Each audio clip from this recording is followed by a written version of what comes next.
সুদ কষার অঙ্ক কোন ক্লাস থেকে করেছেন বলেন তো?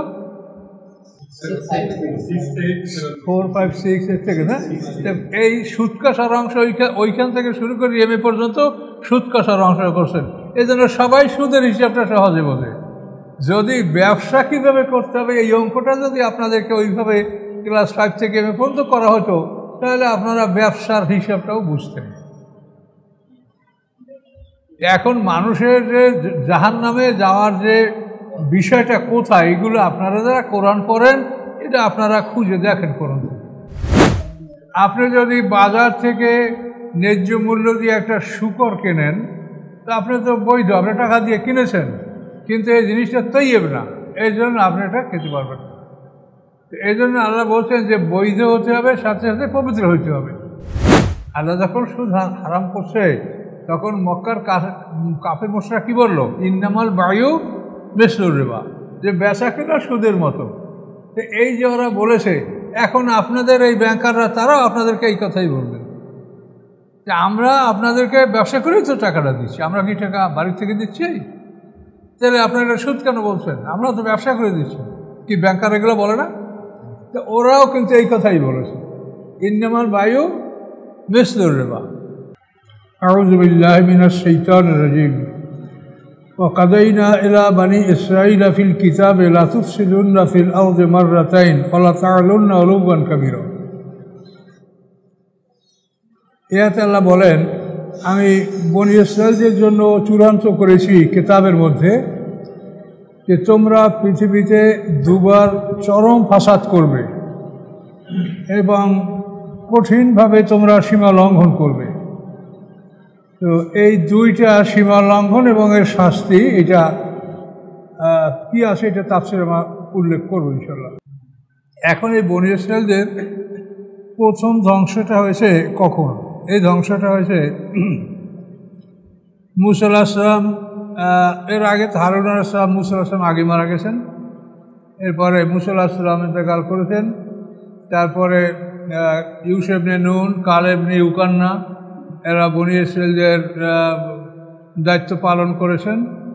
তো এদের পরে আরও কোন কোন নবী আসছেন সবগুলো আমরা হয়তো বলতে পারবো না, তবে এই ধ্বংসের সময় তাদের যে নবী ছিল তিনি হলেন শিয়া এবং আর্মিয়া, এই দুইজন পয়গম্বর। তো আল্লাহর পয়গম্বর শিয়া, তো এই যে পয়গম্বর যাদেরকে কেতাব দেওয়া হয় না, পূর্ববর্তী কেতাব প্রচার করবে, আর যাদেরকে কেতাব দেওয়া হয় তারা তো রাসূল। আর কেতাব যাদেরকে দেওয়া হয় না তারা হচ্ছে নবী। এই শিয়া আলাইহিস সালাম যখন বনী ইসরাইলের নবী, তো তিনি বললেন, আল্লাহ তাকে বললেন যে তুমি মানুষের মধ্যে দাওয়াত পৌঁছিয়ে দাও। তো শিয়া বললেন যে আল্লাহ আমি কি করব, আমি তো কিছু জানি না। তখন আল্লাহ বললেন তুমি দাঁড়াইয়া আল্লাহর নামে শুরু করো, আমি তোমাকে সব বলে দেব। তখন আল্লাহর পয়গম্বর শিয়া আলাইহিস সালাম বনী ইসরাইলদেরকে নসিহত করলেন। নসিহতে অনেক কথা, এই শরীয়তের যে বিধানগুলি তিনি বললেন, তো তার মধ্যে দুই একটা বিধান আমরা আপনাদেরকে বলবো। তিনি বললেন যে তোমরা রোজা পালন করো, অথচ তোমরা মিথ্যা ত্যাগ করো নাই, তোমরা মিথ্যা বলো। কাজে মিথ্যাবাদীদের রোজা আল্লাহ কবুল করবেন না। তোমরা রোজা পালন করো, অথচ তোমরা হালাল খাদ্য খাচ্ছ না, কাজে তোমাদের রোজা কবুল হবে না। তোমরা সালাত আদায় করছো, অথচ তোমরা সালাত আদায় করার পরপরই আল্লাহর দুশমনদের সাথে তোমাদের ওঠা বসা। কাজে কী করে আমি বুঝবো যে তোমরা আমার দলের লোক? এটা আপনারাও বলতে পারেন। আপনার দুশমনের সাথে যদি আপনার কোনো বন্ধু ওঠা বসা করে, তা আপনি এই বন্ধু কি বিশ্বাস করবেন যে আমার শত্রুর সাথে আর সম্পর্ক, তাহলেও কি আমার বন্ধু হতে পারে? আল্লাহ বলেন তোমরা নামাজ পড়ো, কিন্তু আমার শত্রুদের সাথে তোমাদের ওঠা বসা, শত্রুদের সাথে তোমাদের চলাফেরা। তাহলে কী করে বুঝবো যে তোমরা আমাকে সিজদা করো, আমাকে মালিক বলে স্বীকার করেছ? তো এই রোজার ব্যাপারটা, নামাজের ব্যাপারটা প্রত্যেকটাই এখন আপনারা সমাজে যে অবস্থাটা আছে এটা মিলিয়ে দেখতে পারেন যে আমরা কোন অবস্থায় আছি। ওই রোজার ব্যাপারটা আমি একটু আপনাকে বলতে চাই যে হালাল খাদ্য না খেলে ইবাদত কবুল হবে না। এখন এক্ষেত্রে কোরআন পাকে আল্লাহ পরিষ্কার করেছেন, কুলু মিম্মা রাযাকাকুমুল্লাহু হালালান তাইয়্যিবা, তোমাদেরকে আল্লাহ তাআলা যে জীবিকা দান করছেন তার মধ্যে হতে তোমরা বৈধ এবং পবিত্র খাদ্যগুলি খাও। বৈধ এবং পবিত্র দুইটা কথা বলেছেন। বৈধ হলো আপনি ন্যায়সঙ্গতভাবে এটার মালিক হয়েছেন, আপনি চাকরি করেছেন, নির্ধারিত সময় আপনি ডিউটি করেছেন এবং আপনি বেতন পাবেন, এখন এটা আপনার জন্য বৈধ, হালাল, এটার নাম বৈধ। আপনি ব্যবসা করেছেন, নিজের ক্ষেতে ফসল উৎপাদন করেছেন, এগুলো বৈধ, হালাল। কিন্তু তাইয়্যিব হলো যে আপনি যে জিনিসটা আপনি লাভ করলেন সেটা পবিত্র কিনা, সেটা পবিত্র কিনা। মনে করেন আপনি যে দোকানে মদ বিক্রি করার লাইসেন্স আছে সেই দোকান থেকে যদি আপনি মদ কেনেন তা আপনি তো বৈধ, কিন্তু যেহেতু সেটা নাপাক জিনিস আপনি এটা ভক্ষণ করতে পারবেন। আপনি যদি বাজার থেকে ন্যায্য মূল্য দিয়ে একটা শূকর কেনেন তা আপনি তো বৈধ, আপনি টাকা দিয়ে কিনেছেন, কিন্তু এই জিনিসটা তাইয়্যিব না, এই জন্য আপনি এটা খেতে পারবেন। এই জন্য আল্লাহ বলছেন যে বৈধ হতে হবে, সাথে সাথে পবিত্র হতে হবে। আমাদের সমস্যা হলো যে আমাদের জীবিকা আমরা অনেক ক্ষেত্রে বৈধ আমরা বলতে পারি, আমাদের ক্ষেত খামারের উপার্জন তো নিজের একটা বৈধ, কোনো সমস্যা নাই। এরপরে চাকরি বাকরি বা অন্য ক্ষেত্রে ব্যবসার মধ্যে ঢুকলে এখানে আমাদের এই বিষয়টা পবিত্রতাটার গ্যারান্টি আমাদের থাকে না। তার কারণ আমাদের অর্থনীতি, আমরা যে টাকাটা বেতন বাবদ আমরা পাচ্ছি এই টাকাটার 1 টাকার 35 পয়সা সুদ থেকে আসে, বাকিগুলি আসে বিভিন্ন সোর্স থেকে, অনেক হারাম সোর্স থেকে এই টাকাটা আমাদের কাছে আসে। যেমন বিদেশে ব্যাঙের পা রপ্তানি করা, কচ্ছপ রপ্তানি করা, কাঁকড়া রপ্তানি করা, শূকরের ফার্ম আছে শূকর রপ্তানি করা, তারপরে বিভিন্ন এই যে নিষিদ্ধ বস্তুর উপরে লাইসেন্স দিয়ে যে ইনকাম ট্যাক্সটা সরকার গ্রহণ করে, এটা কিন্তু একটা বিরাট অঙ্কের টাকা। এই যে বিড়ি, সিগারেট, মদ, মানে ইনটক্সিকেশন জাতীয়, এটার উপর কিন্তু বিরাট একটা ইনকাম। সরকার পিটায় তুমি নেশা করছো কেন, কিন্তু নেশা যারা করে কারখানা বা যারা এটার কোম্পানি, তাদের উপর থেকে সরকার কোটি কোটি টাকা ট্যাক্স নিচ্ছে এবং তারা উৎপাদন করছে, আর যারা খাচ্ছে তাদেরকে ধারায় পিটাচ্ছে। এ হলো আইন। এখন এই ক্ষেত্রে আমরা দেখতে পাই যে আমরা যে রিজিকটা আমরা যে লাভ করি এটা বৈধ, কিন্তু পবিত্রতা সেটার মধ্যে নাই। কোনো কোনো জায়গায় কোনো অঞ্চল আছে কুকুর বিক্রি হয়। আমি রাঙ্গামাটিতে তাফসিরে গেছিলাম, সেখানে ওই এলাকার চেয়ারম্যান সাহেব বলেন, হুজুর আজকে একটা আশ্চর্য জিনিস দেখে আসি শহর রাঙ্গামাটিতে, কি যে মিজোরা 45,000 টাকা এই শহরটা 1 বছরের জন্য ডাকছে যে তারা কুকুর ধরে নেবে। আজকে ওরা কুকুর ধরেছে শহরে। তাহলে এই যে 45,000 টাকা ট্রেজারি চালানোর মধ্যে সরকারকে জমা দিয়া, তো তারা তো এইটা বৈধতা লাভ করছে, তাহলে এটা তো কুকুর বিক্রি করা টাকা। তো এভাবে আমাদের যে অর্থটা এটা পবিত্র না, এটা হালাল হতে পারে কিন্তু পবিত্র না। এখন এর থেকে আমরা কিভাবে মুক্তি পাবো? মুক্তি পাওয়ার তো কোনো আমাদের পথ নাই। তার কারণ পৃথিবীটা হলো ইহুদি খ্রিস্টানদের দখলে, আর যারা মুসলমান তারা সবাই ইহুদি খ্রিস্টানদের সাথে তাদের ঘনিষ্ঠতা, প্রকাশ্যে তাদের লেবাস পোশাক, ভিতরে তারা সব ইহুদি খ্রিস্টানদের সাথে তাদের সম্পর্ক। যারা আপনারা একটু সচেতন তারা আপনারা সব জানেন, ইহুদি খ্রিস্টানদের সাথে যারা সম্পর্ক রাখে আল্লাহ তাদেরকে বলছেন ফাইন্নাহু মিনহুম লা তাত্তাখিযুল ইয়াহুদা ওয়ান নাসারা আউলিয়া, ইহুদি খ্রিস্টানদেরকে বন্ধু হিসেবে গ্রহণ করো না। ওয়ামাইয়া তাওয়াল্লাহু মিনকুম, তোমাদের মধ্যে হতে যারা তাদেরকে বন্ধু হিসেবে গ্রহণ করবে ফাইন্নাহু মিনহুম, নিশ্চয়ই সে তাদেরই অন্তর্ভুক্ত। আল্লাহ বলছেন তাদেরকে যে তারা ইহুদি খ্রিস্টান। তাহলে আপনি মুসলমান কাকে বলবেন? মুসলমানকে আমার জুব্বা টুপি পাগড়ি এই জন্য মুসলমান? তাহলে এই যে কোরআনের কথাগুলি, তাহলে আমরা এখন কি অবস্থা? আমাদের রেজাল্টটা তৈয়ব না। তার কারণ ইহুদি খ্রিস্টানরা জানে যে ওরা ভেসতে যাবে না, ওদের এলেম আছে, কালাম আছে, বহুত জ্ঞান রাখে, কাজে বেহেশতে আমরা যাব না, তোমরা মুসলমানরাও যাইতে পারবো না, আমি তোমাদের পথ বন্ধ করে রাখবো। এই জন্য কিন্তু ওরা মানে আমাদের অর্থনীতি, বিচার ব্যবস্থায় এমনভাবে ওরা বেড়াজাল সৃষ্টি করে রেখেছে যে আমরা কোনোভাবেই নিজেদেরকে যে মুসলমান হিসেবে রাখবো নিজেদের সীমানায়, এটা আমরা পারতেছি না। এই যে সুদের ব্যাপারটা, এটা থেকে আমরা কোনো ক্রমেই বেরোতে পারছি না। বিভিন্ন যে কোনোভাবেই যান আপনি সুদ আছে।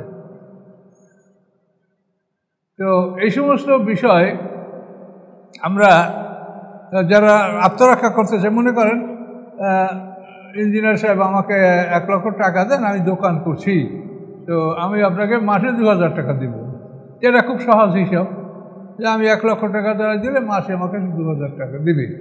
কিন্তু যদি উনি বলেন যে না, তুমি আমার থেকে 1 লক্ষ টাকা নেও, তুমি 1 মাস পর বা 3 মাস পর বা 6 মাস পর বা বছরের পর তুমি যখন হিসাব করবে, তখন আমার 1 লক্ষ টাকায় কত লাভ হয়েছে তোমার, তার একটা অংশ আমাকে দাও, 10%, 20%, যাই। এটা যদি আপনি করেন তাতে সুদ হচ্ছে না, কিন্তু এইটা আপনি কাউকে এটা আপনি করাতে পারবেন না। এটা যদি আপনি বলেন যে তোমার ব্যবসা হিসাব করে আমাকে তার একটা পার্সেন্টেজ দাও, তো বলে এটা সম্ভব না। আমি আপনার 1 লক্ষ টাকায় আমার আরও টাকা আছে, এ আছে, সে আছে, আমি কয় টাকা আয় করি এটা আমার বলা সম্ভব না, কাজে আমি ওভাবে দিতে পারবো না। আপনাকে আমি দেবো মাসে 2000 টাকা, আপনি নেবেন বা এই। এখন এইটা দেখেন, এইটার পিছনে কোরআনের আয়াত থেকে আমরা দেখছি, কোরআন পাক আল্লাহ বলেন এই সূরা বাকারার 275 নম্বর আয়াতে আপনারা দেখেন,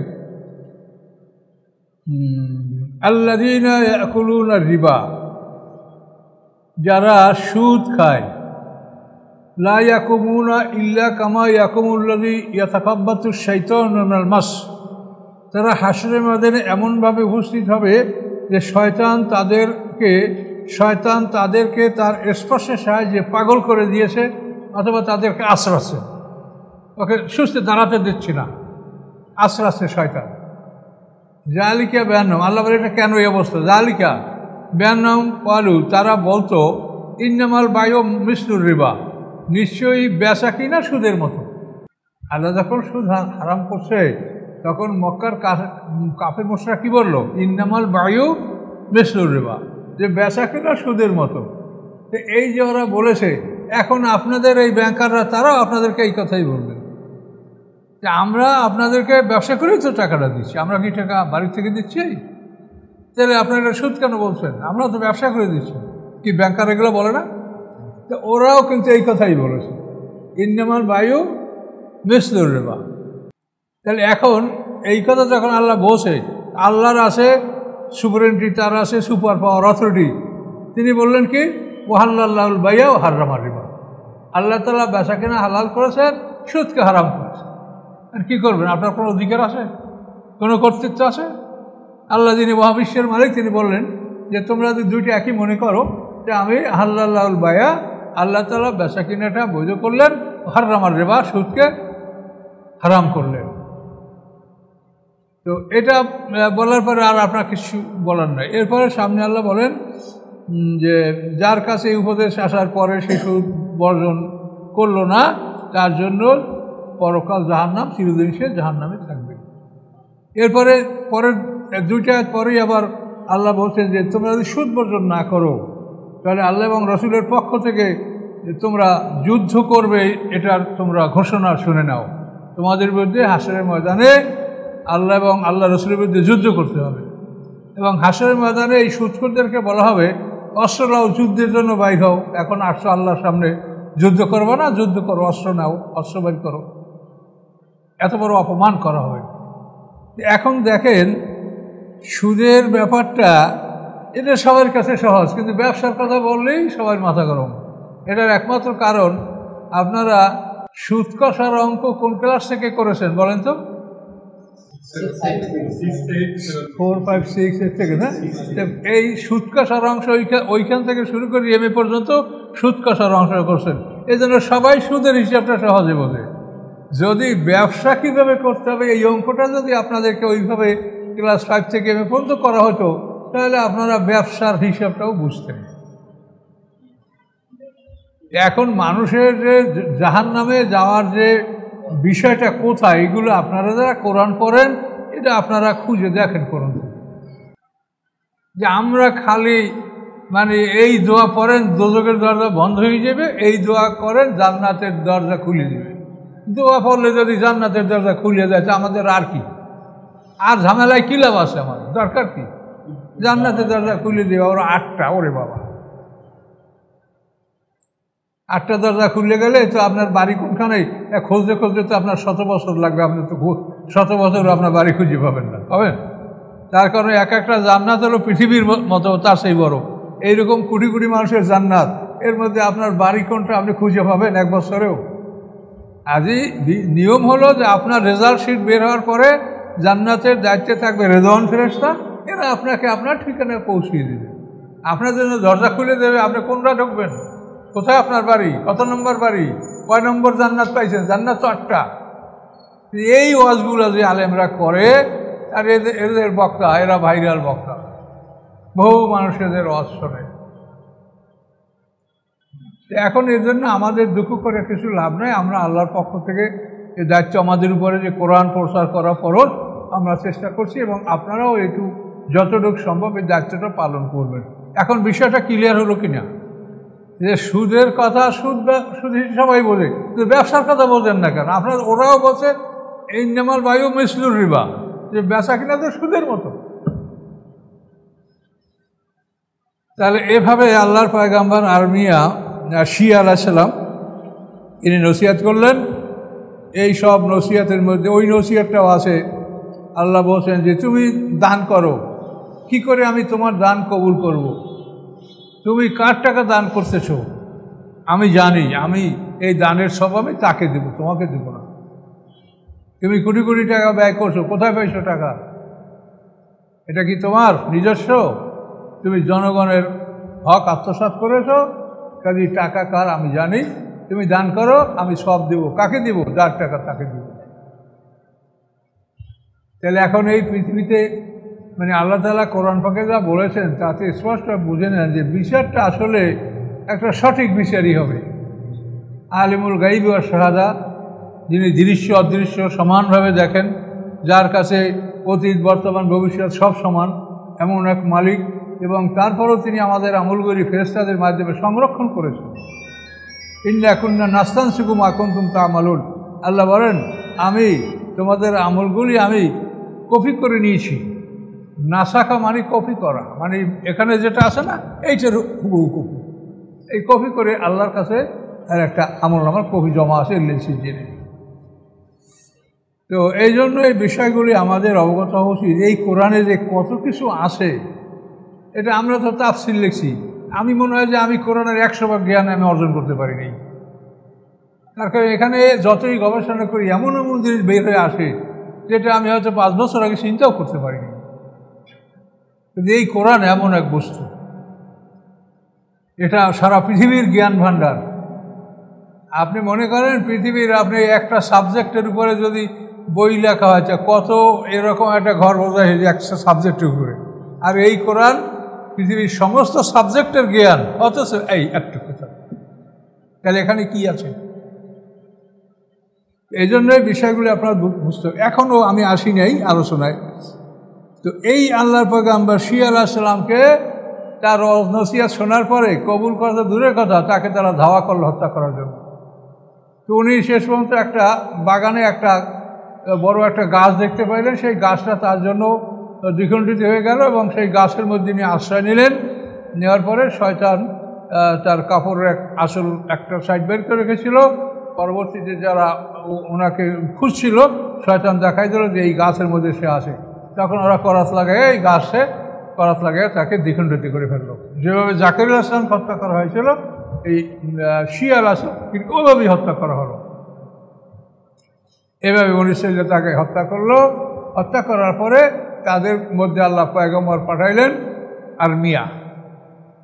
আরমিয়া রহমতুল্লাহ আলাইহি। তাকে আল্লাহ তাআলা নবুয়ত দান করে বনী ইসরাঈল পাঠালেন, এবং তাকে আল্লাহ জানায় দিলেন যে বনী ইসরাঈলদেরকে আমি ধ্বংস করব। তখন উনি সব কান্নাকাটি শুরু করে দিলেন যে আল্লাহ আপনি কেন ধ্বংস করবেন, নবীরা তো দয়ালু হয়েছেন। তখন তার কান্নাকাটিতে আল্লাহ বললেন যে ঠিক আছে, তোমার মতামত না নিয়ে আমি বনী ইসরাঈলদেরকে ধ্বংস করব না। তখন উনি খুব খুশি, এখন সময় পার হচ্ছে, তো ওই পয়গম্বর আর্মির কাছে একটা লোক আসছে সমাজে, এসে বলে যে হে আল্লাহর পয়গম্বর, অমুক লোক আমার প্রতিবেশী আমার উপরে খুব জুলুম অত্যাচার করে, আমি কি করব বলেন?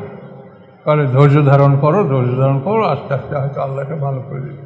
ঠিক আছে, বেশ কিছু ধৈর্য ধরার পরে আবার আসছে, আল্লাহর পয়গম্বর আপনার কথা অনুযায়ী আমি ধৈর্য ধারণ করেছি, কিন্তু আমার প্রতিবেশী আমার উপরে আরও বেশি জুলুম করছে, আমি কি করব?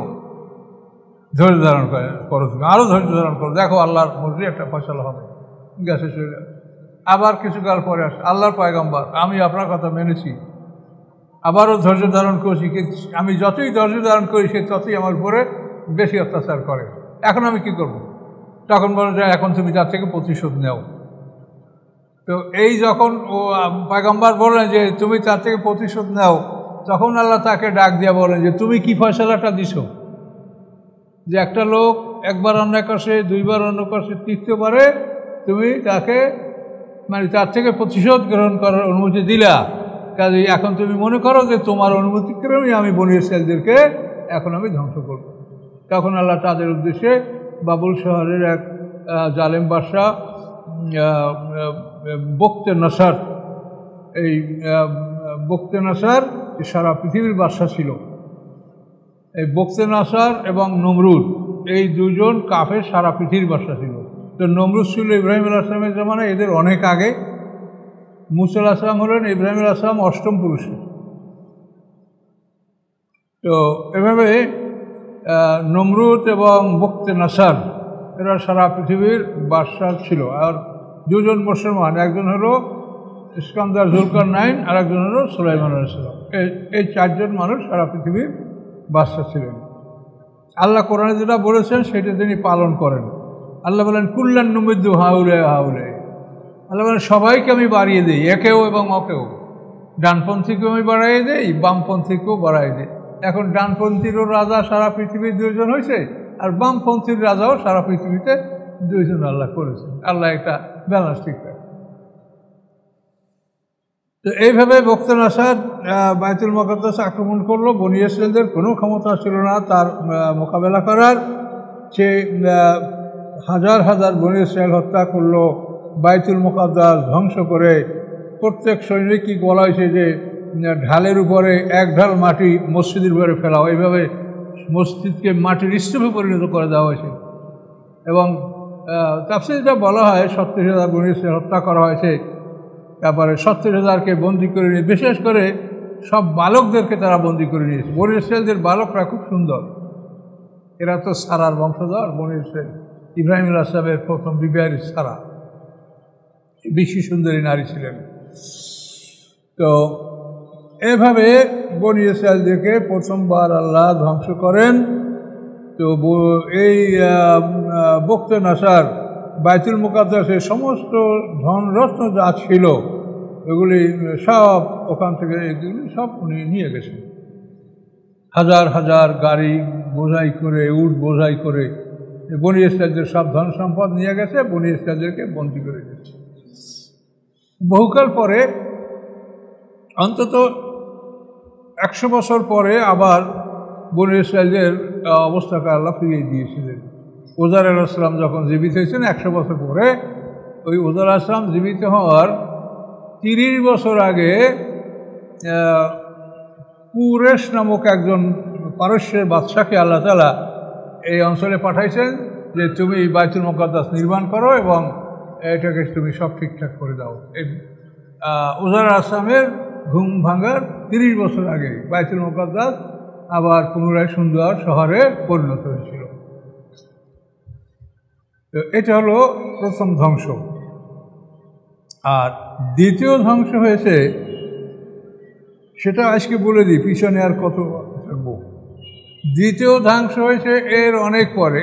এই ধ্বংসের পরে উজার আলাইহিস সালাম, তো এরপরে বনী ইসরাঈলদের মধ্যে যে নবী আসে, আমরা সব নবীর ইতিহাস আমরা বলতে পারবো না, তবে আমরা ইলিয়াস আলাইহিস সালাম এবং ইউনুস আলাইহিস সালাম এই দুইজন পয়গম্বরের ইতিহাস আমরা পাই। এদের পরে ইলিয়াস আলাইহিস সালামের পরপরই ইউনুস নবী, যাকে মাছি গিলেছিল, ওনাকে আল্লাহ তাআলা নবী হিসেবে পাঠাইছেন। তিনি ছিলেন পৃথিবীর একেবারে উত্তর অঞ্চলে, ফোরাত এবং দজলা নদীর উত্তর পরে নিনুয়া অঞ্চলে, সারাইয়াবো বসনিয়া, ওখানে পয়গম্বর ছিলেন হযরত আইয়ুব নবী। পৃথিবীর বিভিন্ন অঞ্চলে আল্লাহ তাআলা নবী পাঠিয়েছেন। তো দ্বিতীয়বার আবার এই ধ্বংসটা হয়েছে তখন পৃথিবীর বুকে হযরত জাকির আলাইহিস সালামকে তারা করাচি ছিঁড়ে হত্যা করেছে এবং জাকির আলাইহিস সালামের ছেলে ইয়াহইয়া আলাইহিস সালামকে তারা হত্যা করেছে।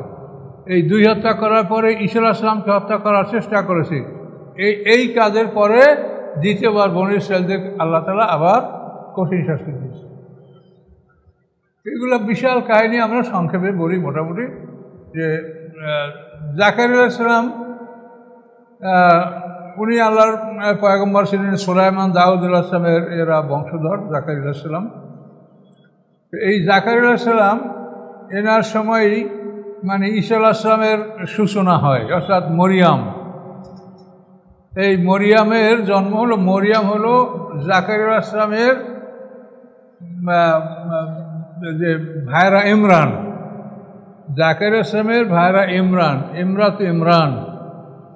তো এই ইমরানের যে স্ত্রী ফাকুজের দুই কন্যা, মানে হান্না এবং আশা।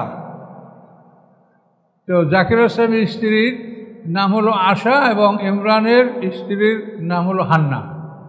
এই হান্না হলো মরিয়মের মা।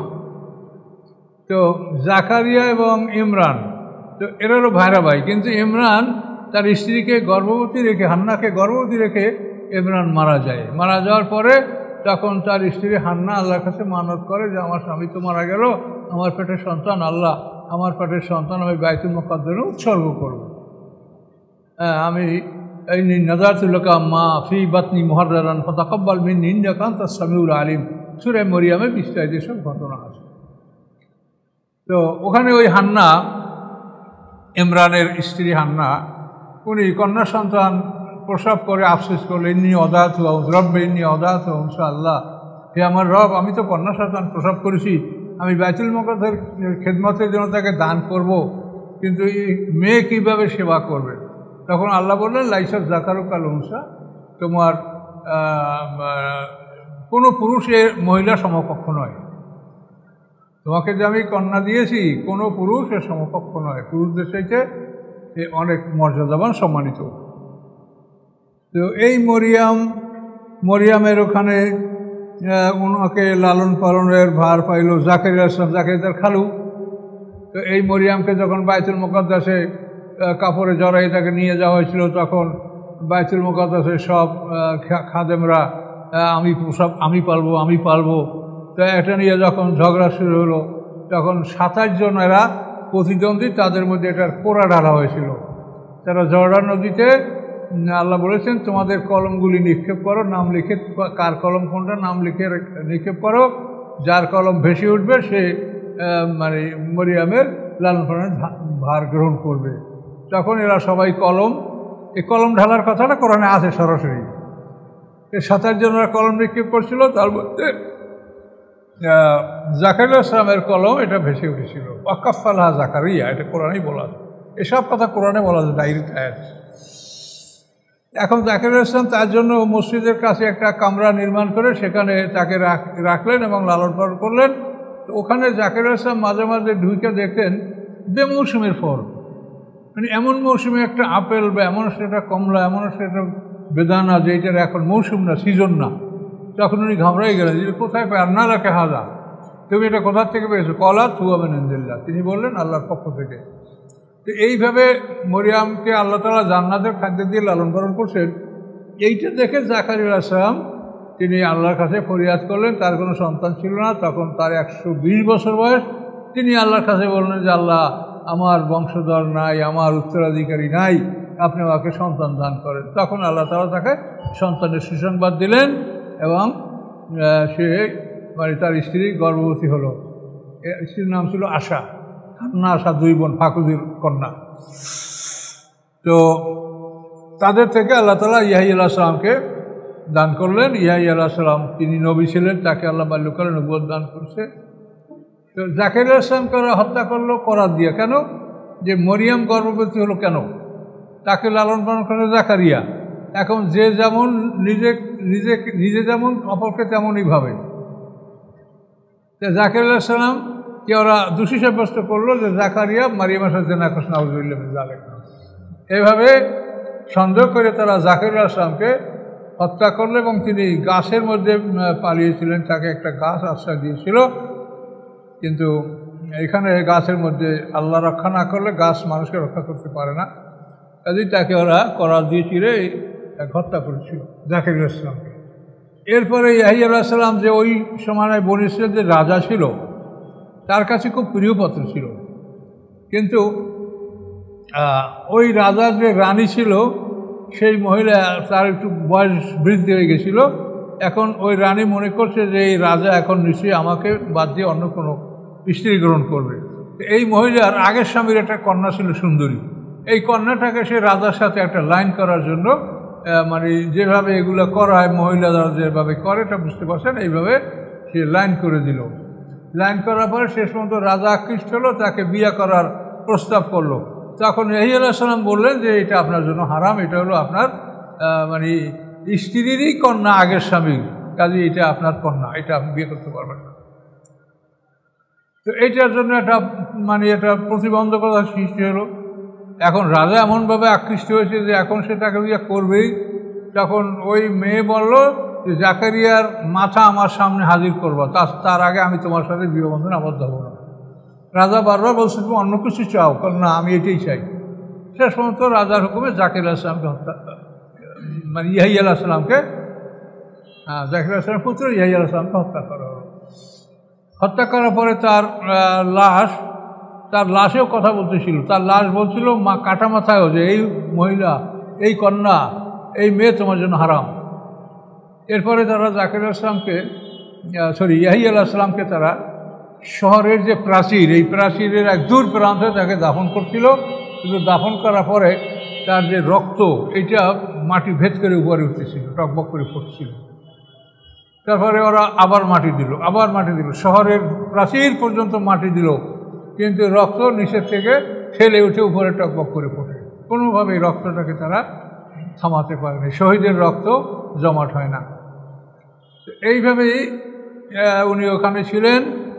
এর কিছুকাল পরেই আল্লাহ তাআলা বনী ইসরাইলদেরকে ধ্বংস করার জন্য এক জালেম বাদশাহ পাঠালেন, তার নাম সাখারিব বা সানজারিব। দেখেন না ভারতের সানজিবারের ডি, এইসব নাম আমরা পাই করি। এই সানজারিব বাদশাহ হলো এই বনী ইসরাইলদেরকে ধ্বংস করার জন্য আসছিল, আল্লাহ পাঠাচ্ছেন। তার প্রধান সেনাপতির নাম হচ্ছে বায়ুরজাদান। তো রাজা তার সেনাপতিকে বলল যে আমি এখানে তাঁবু খাটালাম শহরের প্রাচীরের বাইরে, তুমি বনী ইসরাইলদেরকে হত্যা করবে। তাদের রক্তের স্রোত যদি আমার তাঁবুর কাছে আসে তাহলে আমি বলবো যে আর হত্যা করো না, আর যদি না আসে তাহলে তুমি সব বনী ইসরাইল হত্যা করে আমার কাছে রিপোর্ট করবা। যেমন রাজা তেমন আদেশ। এখন সেনাপতি বায়ুরজাদান ওই শহরে প্রাচীর ভেদ করে শহরে ঢুকলেন সৈন্যবাহিনী নিয়ে। ঢোকার পরে এখন তিনি কোন দিক থেকে আক্রমণ করবেন, কি করবেন, এটা তখন ওই উঁচু জায়গাটা তার নজরে আসলো যে এখানে আমি সব কিছু দেখতে পাবো। তো উঁচু জায়গাটা যাইয়েই দেখে যে সেখানে আশ্চর্য ব্যাপার, একটা রক্ত মনে হয় এক্ষুনি কোনো প্রাণী জবে করা হয়েছে, টকবক করে ফুটছে। তো এইটা দেখার পরে উনি মানে অবাক হয়ে গেলেন যে এই ব্যাপারটা কি। তখন সে মানে 700 বা 770 জন বনী ইসরাইল নেতৃস্থানীয় তাকে ধরে আনলো, এনে বলো যে এখানে এই রক্তটা এরকম ফোটে কেন।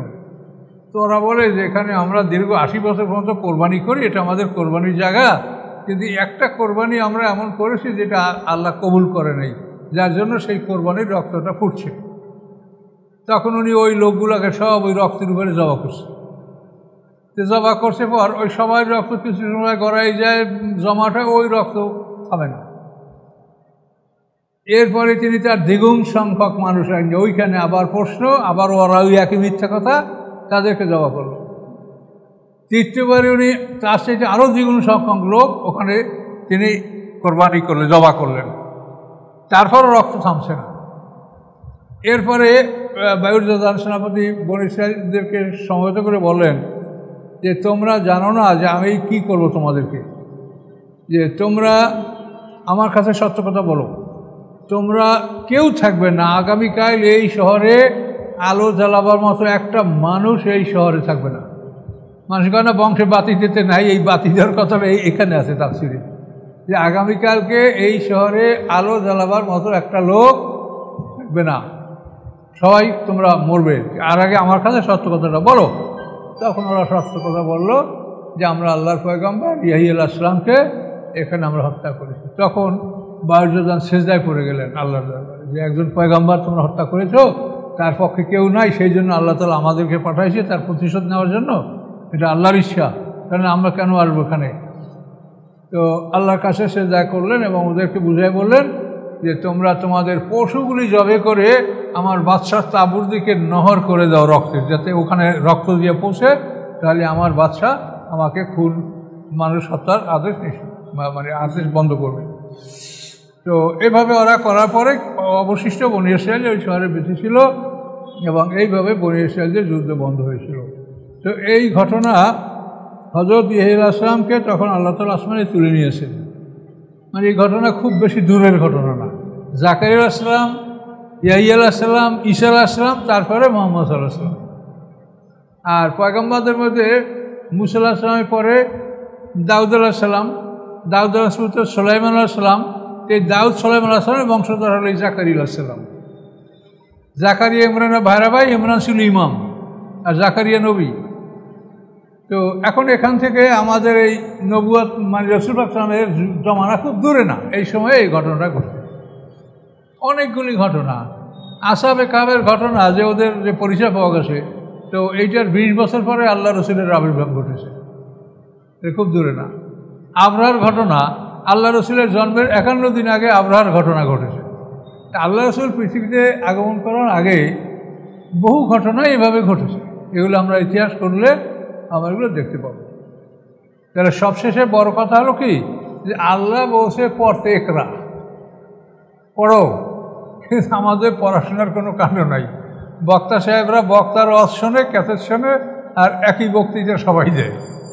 মানে কেউ পড়াশোনা করে জ্ঞান অর্জন করবে বা নিজের কথা বলবে, এরকম মানে মেধা বা চেষ্টা এই মানুষের মধ্যে নাই। এটা বড়ই দুঃখজনক কথা।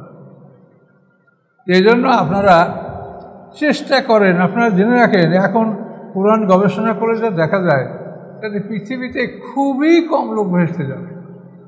আপনারা লেবাস পোশাক আর ওই হৈহল্লোরে যাই মনে করেন, কামাগরের লোক ধরে না, টাকা আছে তো এই জন্য এত হজ আর ওমরা, কথা বুঝতে পারছেন, এগুলো ট্যুর। তো এই জন্য ভেসতে যাইতে হবে কোরআনের আইন যারা বিচার, এই আইনে আপনি মুসলমান প্রমাণিত হলে আপনি ভেসে যেতে পারবেন। তো এইভাবে যে ধ্বংসের পরে ঈসা আলাইহিস সালাম তো আসমানে চলে গেলেন, তিনি পৃথিবীতে আসবেন, তার আগমন সম্পর্কে কোরআন পাকে বলা আছে। ঈসা আলাইহিস সালামের জন্মের 570 বছর পরে আমাদের নবী মুহাম্মদ সাল্লাল্লাহু আলাইহি ওয়াসাল্লাম জন্মগ্রহণ করেছেন।